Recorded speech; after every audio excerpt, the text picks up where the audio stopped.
Let's practice Utthita Parva Konasana, extended side angle.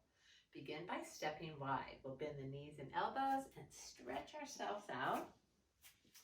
Find that grounded position to the four corners of the feet. Hug the muscles to the bone. Hug the legs towards midline and draw that energy into the anchor of the pose, which is the core of the pelvis. Placing the hands on the rim of the pelvis, let's be aware of how we can move that pelvis. I call this swiveling, right to left. Remember, the pelvis is the water element. The legs are the earth. And we're going to bring the fire into our belly, to our upper belly, at our fire center called the Manipura Chakra, third chakra. So we're going to turn that right foot out. So as we turn from the pelvis, not just your foot, but the whole leg turns. Press down to the four corners of the foot, and then gently draw up on the back of the calf so that the knee is unlocked, and then pull the strength of the quadricep up. So we've got that strong front leg. Back leg as well. We're going to turn the heel out just a little bit, pushing into that, and do the same thing.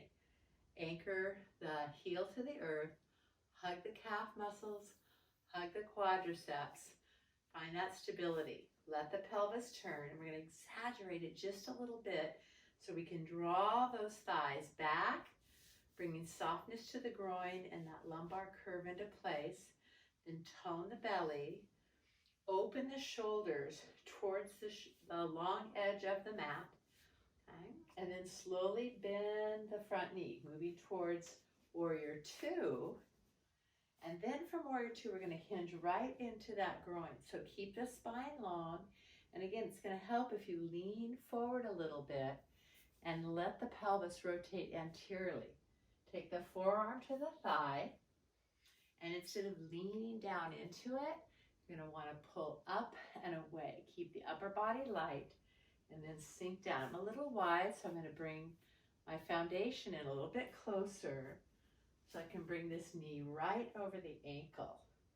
Okay, this hand, you can mudra size it, put a little mudra in there, and then roll the shoulder back. Feel your shoulder blades coming together on your back to open your heart.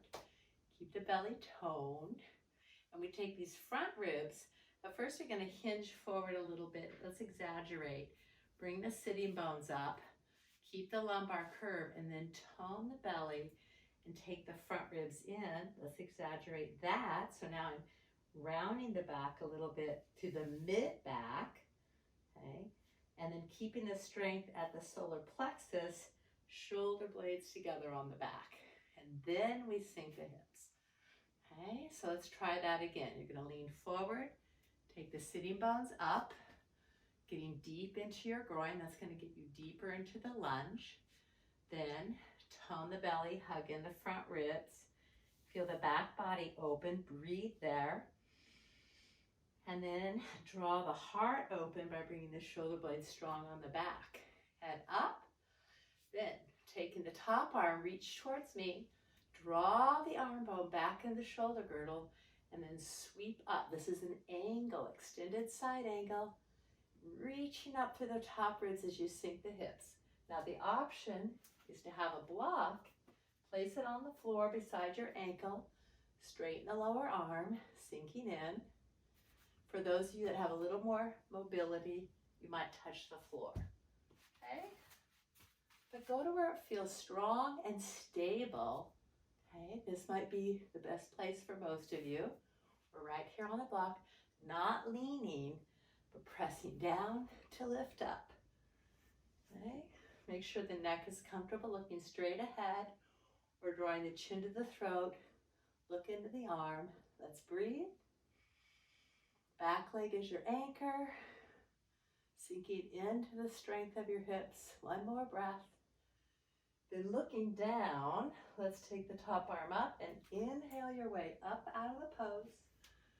Turning the toes forward. Bring the hands back to the rim of the pelvis. And feel all the energy you've just awakened through that lower body and side body. Let's go to the other side. Swivel the pelvis in order to turn the legs. Feel the four corners of the feet grounded. Hug the muscles to the bone. Hug the legs towards each other. Let's swivel. Swivel the back heel out a little bit from the thigh. Soften the groin. Take a deep breath in, spine lifted. As you exhale, allow the front knee to bend. Check out your width. Take your time. What we're doing is creating a therapeutic effect for gaining strength in the lower body, openness in the hips, length in the spine. So it's really about the overall effect. It's worth taking your time to get it right. Top of the thighs go back. I lean slightly forward to get into the soft groin. Then scoop up the belly to lengthen the spine behind me. Breathe in, puffing up the kidneys. Deep breath, and then open up the heart. Sinking the hips, take the front arm, the top arm up, arm bone back in the socket, and up at an angle.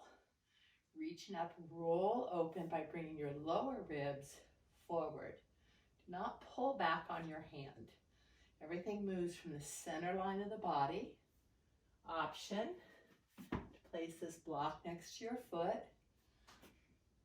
Ease into the hips.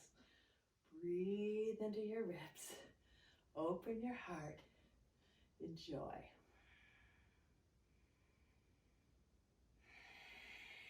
Then I like to look down before coming out so the neck is long.